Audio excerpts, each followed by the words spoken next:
Bonsoir chers auditeurs et chères auditrices de notre web radio R212, notre auteur Moustapha Sehimi, en sa qualité de chroniqueur invité, partage son avis et sa réflexion avec vous dans cet article intitulé Free Palestine. Le voici en podcast pour vous. Les travaux de la 5e réunion de l'Alliance globale pour la mise en œuvre de la solution de deux États, se sont ouverts à Rabat, mardi, sous le thème Maintenir la dynamique du processus de paix, leçons tirées, réussite et perspectives. Moustapha Sehimi entame son propos en revenant sur cet événement international majeur, organisé par le Maroc et les Pays-Bas, qui a rassemblé plus de 50 pays de la manière suivante. Un rendez-vous qui va contribuer à la conférence de haut niveau prévue au siège des Nations Unies à New York le mois prochain. Israël a fêté le 14 mai le 77e anniversaire de son indépendance.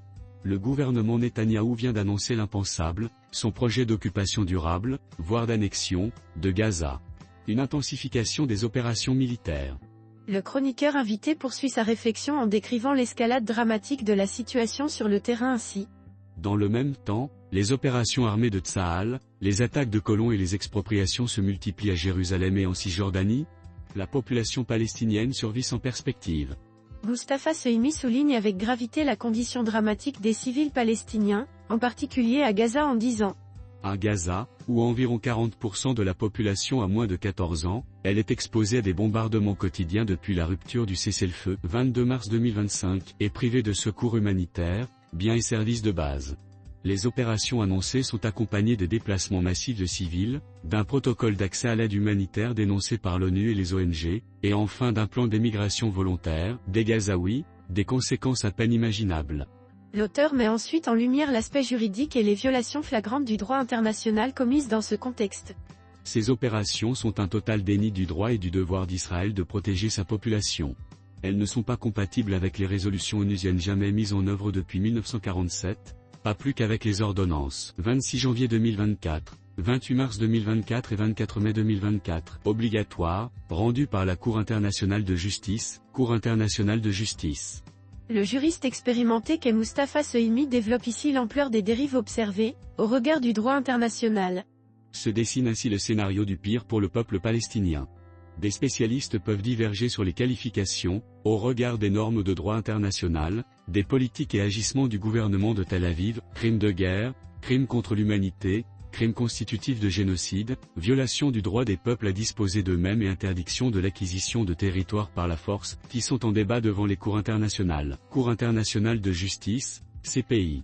L'auteur enrichit sa démonstration en rappelant que ces qualifications juridiques, loin d'être exclusives, témoignent d'une multitude de violations convergentes. Ces qualifications ne sont pas d'ailleurs exclusives l'une de l'autre.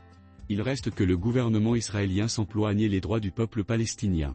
Israël se flatte d'être un État de droit, démocratique, ne peut pourtant ni ignorer, ni masquer que nombre de ses agissements sont grossièrement contraires tant aux règles du droit international humanitaire qu'aux droits des peuples à disposer d'eux-mêmes, protégés par une norme impérative du droit international, et qu'ils emportent, à tout le moins, une violation des droits des Palestiniens de Gaza protégés par la Convention de 1948 pour la prévention et la répression du crime de génocide.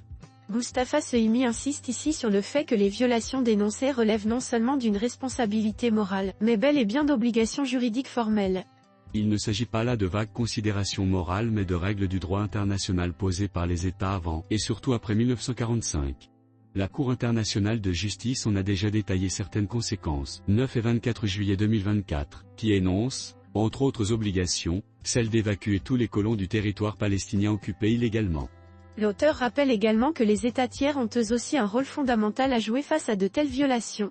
Les États tiers ne peuvent pas davantage ignorer leurs propres obligations face à de tels agissements, celles-ci leur ont été rappelées par la Cour internationale de justice. La réflexion se prolonge avec un appel pressant à la communauté internationale, sommée de ne plus rester spectatrice. L'irrémédiable se profile. La communauté internationale est fortement interpellée. Elle ne peut plus se borner à défendre verbalement le droit international devant la Cour internationale de justice ou l'Assemblée générale des Nations unies par exemple. Moustapha Sehimi appelle de manière déterminée à des mesures concrètes, loin des simples déclarations d'intention de cette manière.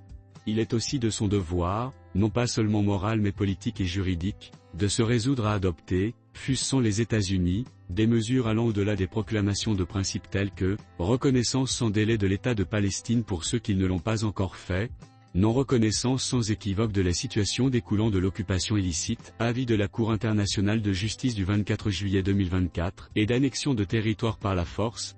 Soutien politique et financier résolu à l'ONU investi d'une responsabilité permanente en ce qui concerne la question de Palestine. Soutien inconditionnel à la CPI et défense de l'autorité de ses décisions. Jugement par les tribunaux nationaux compétents des responsables de crimes internationaux. Adoption des mesures indiquées par la Cour internationale de justice puis l'Assemblée générale des Nations unies à l'été 2024, afin de ne prêter aucune aide ou assistance à l'occupation illégale illicite du territoire palestinien. Le chroniqueur conclut son article par un plaidoyer fort en faveur de la paix et du droit, au bénéfice des deux peuples en ces termes. Un engagement actif s'impose sur ces questions, les négociations en vue de la libération des otages, un cessez-le-feu permanent, un règlement de paix dans le respect des droits inaliénables du peuple palestinien, et des garanties internationales pour les deux parties incluant, aussi, la reconnaissance d'Israël. Mustapha Sehimi conclut en rappelant que la communauté internationale dispose des moyens d'agir, si elle le veut véritablement ainsi. La communauté internationale doit agir. C'est en son pouvoir, sans avoir à attendre une improbable résolution du Conseil de sécurité. Toutes les armes du droit donc. Avec détermination. Au bénéfice de la Palestine, mais aussi de l'intérêt propre d'Israël. Chers auditeurs de la web radio R212, merci d'avoir été à l'écoute de ce podcast et de partager avec nous ce moment d'échange et de découverte. Votre présence et votre fidélité sont notre plus belle récompense. On se dit à très bientôt, si vous le voulez bien. Avec toute notre gratitude, l'équipe de R212.